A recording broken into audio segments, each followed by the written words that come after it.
Армысыздар, кеш жарық. Бүгін міне қазақтың тойы бітпесін деп 12 наурыз 2024 жыл тағы да кішкентай ғана Аяр атты балапанымыздың 1 жасқа толған тұсаукесер тойын өткізуге келіп қалдық. Бізге сәттілік тілеп қойыңыздар. Той құтты болсын.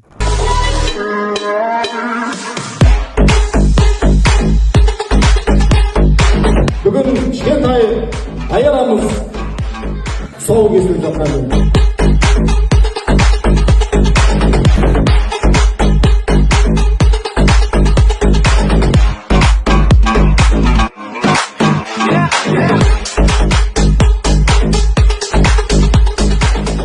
Don't tell me that you model if you ain't been in vogue. Pigeonhole, I'm a night owl, it's a different mode. I'ma have to make a paint of 6 on a pinky toe. Heard you with a shooting guard, just let a nigga know. I would have you courtside, not the middle.